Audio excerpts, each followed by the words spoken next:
മണ്ണാർക്കാട് തത്തേങ്ങലത്ത് വീണ്ടും പുലിഭീതി. ഇന്ന് പുലർച്ചെ 3:40 തത്തേങ്ങലം അങ്കനവാടിക്ക് സമീപത്ത് താമസിക്കുന്ന മലയിൽ പ്രവീണിന്റെ ആടിനെയാണ് പുലി കടിച്ചുകൊന്നത്. 2 ആടും 6 ആട്ടിൻകുട്ടികളുമാണ് AC മെക്കാനിക്കായ പ്രവീണിന് ഉള്ളത്. കൂട്ടിനുള്ളിൽ നിന്നും കടിച്ച് വലിച്ചു പുറത്തിട്ട നിലയിലാണ് ആടിന്റെ ജഡം കാണപ്പെട്ടത്. പ്രദേശത്ത് 1 മാസക്കാലത്തിലധികമായി പുലിശല്യം ഉണ്ടെന്ന് നാട്ടുകാർ പറഞ്ഞു.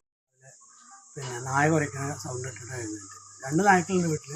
2 നായ്ക്കൾ കുരയ്ക്കുന്നിട്ടാണ് പുറത്തിറങ്ങിയിട്ട് നായ്ക്കൾ അങ്ങോട്ടും ഇങ്ങോട്ടും ഓടുകയാണ്. അപ്പോൾ ഞാൻ എന്താണെന്ന് വെച്ചാൽ ടോർച്ചടിച്ച് പുറത്തിറങ്ങിയപ്പോൾ നമ്മൾ ആട്ടിൻകൂടിൽ നിന്ന് ആടിനെ കടിച്ച് പുറത്തിട്ടേക്കുന്നു. എൻ്റെ ടോർച്ചടി കണ്ടപ്പോൾ ഇറങ്ങി ഓടുകയും ചെയ്തു. അപ്പോൾ തന്നെ RRTനെ അറിയിച്ചു, ഫോറസ്റ്റുകാരെ അറിയിച്ചു. അവർ വന്നു, അവരതിൻ്റെ കാര്യങ്ങളൊക്കെ പറഞ്ഞു. അവർ കുറേ ആയിട്ട് നമ്മുടെ ഇവിടെ ശല്യമുണ്ട്. ഒരു 3-4 മാസമായിട്ട് നല്ല ശല്യം ഉണ്ടായിരുന്നു. ഒരു 10-15 ദിവസമായിട്ട് കുഴപ്പമുണ്ടായിരുന്നില്ല. അപ്പോൾ 2 ദിവസം മുമ്പ് ഇതവിടെ നമ്മുടെ ആദിവാസികളുടെ 2-3 പട്ടീനെയൊക്കെ മിസ്സായി എന്നൊക്കെ പറഞ്ഞു.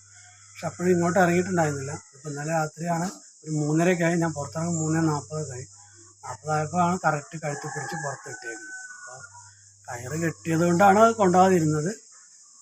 ഇപ്പോൾ നമ്മൾ അവരോട് അറിയിച്ചിട്ടുണ്ട്. അവർ അതിനുള്ള ഒരു കൂട് ഇവിടെ സ്ഥാപിച്ചിട്ടുണ്ട്. പക്ഷേ അതൊന്നും വിജയിച്ചിട്ടില്ല. അതിൽ കയറുന്നില്ല. നമ്മളൊരു 10-15-16 ദിവസത്തോളം നായനെ സ്ഥിരമായിട്ട് ഇട്ട് നോക്കി. പക്ഷേ ഒരു രക്ഷയില്ല. കയറി പരിചയമുള്ള പുലിയാണെന്നാണ് എനിക്ക് തോന്നുന്നത്. അതുകൊണ്ടാണ് കയറാത്തത്. അതിപ്പോൾ എന്ത് ചെയ്യാം? ഫോറസ്റ്റുകാർ ഇപ്പോൾ ഓടിച്ചിട്ട് പിടിക്കാനൊന്നും പറ്റില്ലല്ലോ.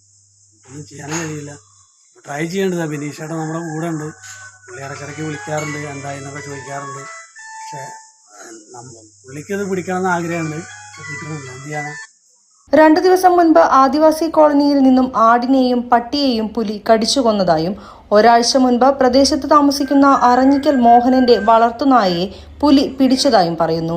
പഞ്ചായത്തിലെ 1-ാം വാർഡ് തത്തേങ്ങലത്ത് പുലിയുടെ ശല്യം നിരവധിയായി തുടർച്ചയായി ഉണ്ടായിക്കൊണ്ടിരിക്കുകയാണ്.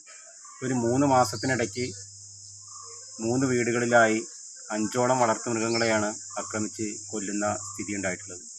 അപ്പോൾ ഈ വീട്ടിൽ തന്നെ ഇത് 4ാമത്തെ ആടിനെയാണ് പുലി ആക്രമിച്ച് കൊല്ലുന്നത്. ഞങ്ങൾ നിരന്തരം ഫോറസ്റ്റിനോട് ഇതിൻ്റെ ബുദ്ധിമുട്ടുകൾ പറയുകയും ജനങ്ങളുടെ ജീവനും സ്വത്തിനും സംരക്ഷണം നൽകണമെന്ന് നിരന്തരമായി ആവശ്യപ്പെടുകയും ഇതിൻ്റെ ഭാഗമായി പരാതി കൊടുക്കുകയും പ്രക്ഷോഭം നടത്തുകയൊക്കെ ചെയ്തതാണ്. അതിൻ്റെ ഭാഗമായി ഇവിടെ ഒരു കൂട് സ്ഥാപിച്ചിട്ടുണ്ട്. ഇതിൻ്റെ അപ്പുറത്ത് തന്നെയാണ് കൂട് സ്ഥാപിച്ചിട്ടുള്ളത്. ഒരു മാസത്തോളമായിട്ട് അതിൽ നായയെ കൂട്ടിലിട്ട് അതിന് ഭക്ഷണം കൊടുത്ത് ഇരവെച്ച് കാത്തിരിക്കുകയാണ്. പക്ഷേ ഇതുവരെയും കൂട്ടിൽ പുലി പെടുന്നില്ല.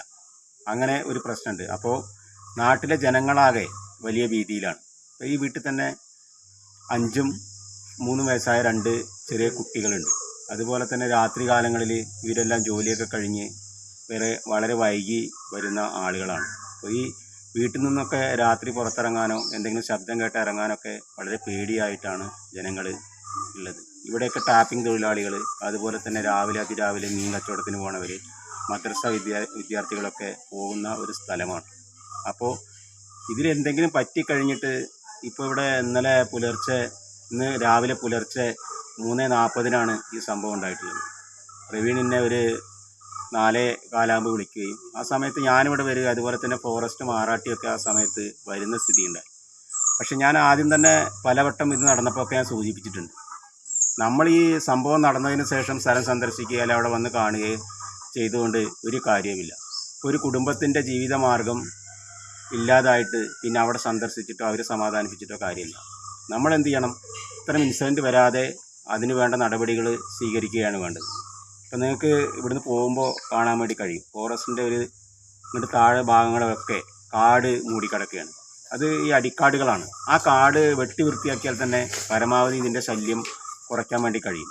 ഇപ്പോൾ ഈ താഴെ ഭാഗം, അതുപോലെ തന്നെ ഇവർ സ്ഥിരമായി ഫോറസ്റ്റിന് ബൗണ്ടറി വെട്ടുന്നൊരു സ്ഥലമുണ്ട്. അത്രയും സ്ഥലമെങ്കിലും വെട്ടിത്തെളിച്ച് ഇടുകയാണെങ്കിൽ, കുറ്റിക്കാട് വെട്ടി ഒഴിവാക്കുകയാണെന്നുണ്ടെങ്കിൽ ഇതിന് വലിയൊരു പരിഹാരമാകും. ഒരു പരിധി വരെ അതിനൊരു പരിഹാരമാകും. അതുപോലെ തന്നെ രാത്രി കാലങ്ങളിൽ ഇവിടെ ഈ ശല്യം നിരന്തരമായി നിൽക്കുന്ന ഒരു സ്ഥലമായതുകൊണ്ട് ഫോറസ്റ്റ് RRT രാത്രി കാലങ്ങളിൽ ഇവിടെ പെട്രോളിംഗ് നടത്തുകയും അതുപോലെ തന്നെ അതിന് പടക്കം പൊട്ടിക്കുക, അതുപോലുള്ള ടോർച്ചടിച്ച് നോക്കുക, ഈ പ്രദേശങ്ങളിൽ ഈ വന്യജീവി ആക്രമണത്തിൽ നിന്ന് ഈ നാടിനെ സംരക്ഷിക്കുന്നതിന് വേണ്ടിയിട്ടുള്ള ഇടപെടൽ അവരുടെ ഭാഗത്തുനിന്ന് ഉണ്ടാവണമെന്ന് ഈ സന്ദർഭത്തിൽ ആവശ്യപ്പെടുകയാണ്. അല്ലെങ്കിൽ ഇനി വലിയ പ്രക്ഷോഭങ്ങളിലേക്ക് നാട്ടിലെ ജനങ്ങൾക്ക് പോകേണ്ടി വരും. ഇത് ഇങ്ങനെ പോയി കഴിഞ്ഞ് ആർക്കെങ്കിലും മനുഷ്യന് വല്ല അപകടം പറ്റുന്നതിന് മുമ്പ് ഇതിൽ ശാശ്വതമായ ഒരു പരിഹാരം ഫോറസ്റ്റ് ഡിപ്പാർട്ട്മെൻറ്റിൻ്റെ ഭാഗത്തു നിന്ന് ഉണ്ടാവണമെന്ന് ആവശ്യപ്പെടുകയാണ്. മൃഗങ്ങൾ നഷ്ടപ്പെടുമ്പോൾ അതിന് അവർക്ക് അർഹമായ പാരിതോഷികം നഷ്ടപരിഹാരം കൊടുക്കുന്നതിന് വേണ്ടിയിട്ടുള്ള ഇടപെടൽ ഫോറസ്റ്റിൻ്റെ ഭാഗത്ത് ഉണ്ടാവണം. അതിന് ഈ ഫോറസ്റ്റിൻ്റെ നൂലാമാലകൾ പറഞ്ഞുകൊണ്ടും പേപ്പറിൻ്റെ കാര്യങ്ങൾ പറഞ്ഞുകൊണ്ടും അത് വൈകിപ്പിക്കാതെ ആളുകളുടെ ജീവനോപാധി നഷ്ടപ്പെട്ട അവർക്ക് അതിനുള്ള ആനുകൂല്യം വാങ്ങിക്കൊടുക്കുന്നതിനെങ്കിലും ഒരു പ്രത്യേക പരിഗണനയും താല്പര്യവും ഫോറസ്റ്റ് ഉദ്യോഗസ്ഥന്മാർ കാണിക്കണമെന്നും കൂടെ ആവശ്യപ്പെടുകയാണ്. കഴിഞ്ഞ 2 പ്രാവശ്യം നമ്മൾ ആട് ഇപ്പോൾ 4ാമത്തെ ആടാണ്. ഫസ്റ്റത്തെ ആട് പോയപ്പോൾ നമുക്ക് നഷ്ടപരിഹാരം അവർ തന്നു. 2ാമത് പോയപ്പോൾ നമുക്ക് ചിലവായ പൈസ പോലും കിട്ടിയില്ല. 3ാമത്തേത് പോയപ്പോൾ നമ്മൾ ആരോടും പറയാൻ പോയില്ല. 4ാമത്തെ എടുത്ത് പുറത്തിട്ടപ്പോൾ നമ്മുടെ ഡെപ്യൂട്ടി സാർ നമ്മളോട് പറഞ്ഞു എന്തെങ്കിലും പ്രോബ്ലം നമ്മൾ വിളിക്കാൻ പറഞ്ഞു. അങ്ങനെ വിളിച്ചപ്പോഴാണ് അവർ വന്നു. അവർ പറഞ്ഞു ഇത്രയും ദിവസത്തെ പോലെയല്ല, നമുക്ക് എന്തെങ്കിലും ചെയ്യാൻ കഴിയും എന്നൊക്കെ പറഞ്ഞിട്ടാണ് വിളിച്ചത്. അവർ വന്നു, നോക്കി, പോയി. പക്ഷെ ഇതിനൊരു പരിഹാരം കാണാതെ നമുക്ക് മുന്നോട്ട് പോകാൻ പറ്റില്ലല്ലോ. പരിഹാരം നമുക്ക് നിർബന്ധമായിട്ടും കാണണം.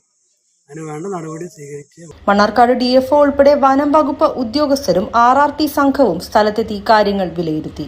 സാംസങ് സ്മാർട്ട് കഫേ ഇനി മണ്ണാർക്കാടും. സാംസങ്ങിന്റെ എല്ലാ മോഡലുകളും ഒരു കുടക്കീഴിൽ. മൊബൈൽ ഫോണുകൾക്ക് പുറമെ സാംസങ് ഗാഡ്ജറ്റ്സുകളായ സ്മാർട്ട് വാച്ചുകൾ, ഇയർഫോണുകൾ, ടാബുകൾ, ലാപ്ടോപ്പുകൾ തുടങ്ങി എല്ലാം 100% കൃത്യതയോടെയും വിശ്വസ്തയോടെയും നിങ്ങളിലേക്ക് നേരിട്ടെത്തിക്കുന്നു. Samsung smart cafe, Chirayil trading company, main road, Mannarkkad.